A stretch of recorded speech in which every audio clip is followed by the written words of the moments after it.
¿Qué delito podría ser tan atroz que los humanos creyeron que la muerte común no era suficiente? En el corazón del derecho romano, existía un castigo que se destacaba por su crueldad calculada, la poena cujei. Esta pena estaba reservada para un crimen que los humanos consideraban entre los más perversos y destructivos para su sociedad, el parricidio, es decir, el asesinato de uno de sus propios padres.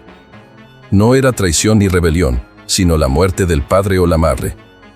Para los humanos, esto no solo era un crimen contra la familia, sino un ataque directo a los cimientos mismos de la civilización. Este castigo tiene sus raíces en la ley Pompeya de parricidio, promulgada en la última etapa de la República Romana bajo el liderazgo de Cneo Pompeyo Magno, más conocido como Pompeyo el Grande. Aunque existen indicios anteriores, fue en este periodo cuando la poena cujei se estableció con mayor formalidad.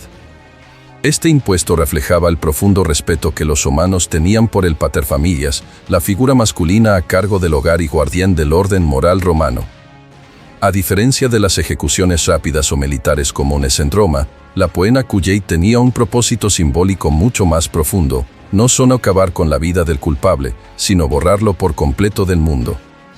El condenado era cocido dentro de un saco de cuero llamado cuyos, junto con un grupo terrorífico de animales salvajes, y después arrojado a un río. No se trataba solo de una forma de morir, sino de una aniquilación total, social y espiritual, que negaba al criminal incluso la dignidad del entierro o el contacto con la tierra. Este castigo lanza un mensaje estremecedor a través de los siglos. En la antigua Roma, algunos crímenes exigían algo más que justicia, requerían la completa destrucción del culpable. Pero, ¿qué significado tenían esos animales que acompañaban al parricida en el saco? La elección no fue al azar. Cada criatura tenía un simbolismo profundo que intensificaba la humillación y la contaminación espiritual del delito. De acuerdo con fuentes legales del Imperio Templano, como el Digesto de Justiniano, la combinación más común incluía un perro, una serpiente, un mono y un dayo. En versiones anteriores durante la República, podía haber variaciones, pero el significado era constante. El perro, a pesar de su lealtad habitual, era para los humanos símbolo de impureza y carroñero. Estar encerrado con un perro aullante y frenético subrayaba la deshonra colectiva, porque no se estaba confinado con un humano, sino con una criatura que se alimentaba de la muerte. La serpiente, fría y traicionera, era un emblema natural de la traición. Poetas y filósofos romanos la asociaban con la corrupción moral y el engaño eterno. Plinio el Viejo la definía como criatura de engaño perpetuo, un símbolo perfecto para alguien que asesinaba a su propia familia. El mono, poco común en Roma, no era visto como un animal divertido sino como una imitación grotesca del hombre, una parodia de la humanidad. Estar encerrado junto a él era la negación absoluta de la condición humana. Por último, el gallo negro representaba el caos y lo desconocido. Los romanos lo relacionaban con sacrificios y presagios. Su canto frenético en la oscuridad del saco podía interpretarse como el último anuncio de la condena definitiva. Juntos, estos animales creaban una imagen sobrecogedora no solo de terror sino de desorden cósmico. El saco se volvía una siniestra parodia del útero, en vez de dar vida, entregaba al condenado a un abismo de ignominia, despojado de familia, sociedad e identidad. El río no limpiaba, sino que borraba para siempre. Este ritual se ejecutaba con una precisión escalofriante.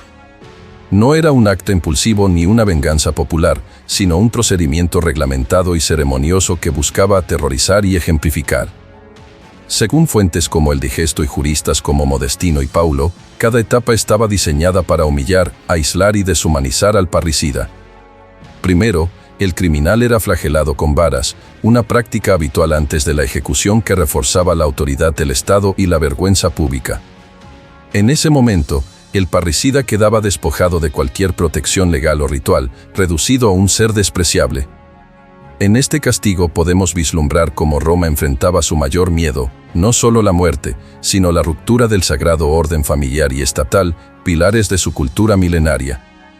Como bien enseñaba Séneca, la fortaleza moral y el respeto a la familia eran esenciales para mantener la sociedad en equilibrio. La poena cujei es, así, un recordatorio brutal de hasta dónde podían llegar los humanos para preservar ese orden. Si te interesan estas historias impactantes de la antigüedad, no olvides suscribirte al canal para seguir descubriendo secretos y enseñanzas del Imperio Romano. Después de la flagelación, el siguiente paso era preparar el saco, conocido como cuyos. Este era fabricado con un cuero resistente, lo suficientemente grande para contener al condenado junto con sus aterradores compañeros animales. Antes de ser cerrado, los verdugos ataban las extremidades del reo para limitar sus movimientos y garantizar que permaneciera firme dentro del saco. A continuación, cosían cuidadosamente el saco, incluyendo dentro al hombre y a los animales seleccionados con precisión simbólica, generalmente un perro, una serpiente, un mono y un gallo. En algunas regiones, los animales podían variar, pero el significado seguía siendo el mismo: rodear al asesino con símbolos de caos, corrupción y traición. Con el peso de ese terrible paquete atado a la vida y al miedo, el grupo era llevado hasta el río o curso de agua más cercano. En Roma, casi siempre el Tíber, pero en las provincias podían usar otros ríos. Pero esta forma de ejecución no era solo pragmática para provocar la muerte por ahogamiento, tenía un sentido más profundo. Privar al condenado del entierro era, para un romano, una condena peor que la muerte misma.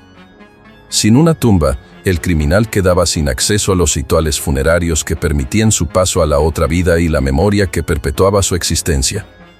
Se le negaba todo cuerpo y legado. Cuando el saco se hundía bajo las aguas, lo que ocurría dentro quedaba en manos del azar y el terror. Los animales, atrapados en la oscuridad y el pánico, probablemente se atacaban unos a otros y al hombre sin misericordia. No había un final controlado, sino una lenta caída hacia el agua, el ruido y la locura. El horror de la Poena Cuyei no radicaba solo en la muerte física, sino en su significado profundo. No era justicia por espada ni por fuego, sino aniquilación total. El parricida no moría simplemente, dejaba de existir, consumido por símbolos de caos, condenado a no tener tumba y arrastrado por las corrientes del tiempo. Sin embargo, esta dura y ritualizada forma de castigo no perduró eternamente. ¿Qué llevó a los propios humanos, acostumbrados a extremos brutales, a abandonar una pena tan espeluznante? Durante siglos, la Poena Cuyei fue el castigo capital más emblemático tanto de la República como del Imperio. Pero incluso en una sociedad acostumbrada al espectáculo sangriento, llegó un momento en que esta práctica fue vista como anticuada, exagerada y finalmente innecesaria. Hacia finales del siglo III después de Cristo, empezamos a ver cómo esta pena desaparece gradualmente. La razón principal de este cambio estuvo ligada a la transformación moral y legal que trajo el cristianismo al imperio. A medida que Roma entraba en la etapa de emperadores cristianos, iniciada con Constantino el Grande a principios del siglo IV, las antiguas penas basadas en símbolos paganos y rituales sangrientos comenzaron a caer en desuso. Curiosamente, hubo un breve renacer del castigo bajo el emperador Adriano en el siglo II, quien buscaba reafirmar la autoridad romana clásica y el orden moral a través de leyes tradicionales. Pero incluso entonces, la aplicación del castigo era irregular y poco frecuente. La última mención legal clara de la Poena Cuyei se encuentra en el Código Justinianeo, compilado durante el reinado del emperador Justiniano y en el siglo VI. Allí se describe como una sanción teórica, un recuerdo de las antiguas leyes romanas, pero ya no se ejecutaba en la práctica.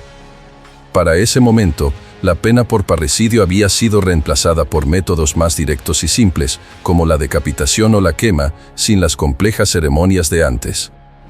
En la tardía antigüedad, la Poena Cuyei era ya una reliquia, demasiado ritualista para un imperio cristiano y demasiado antigua para las nuevas leyes en evolución.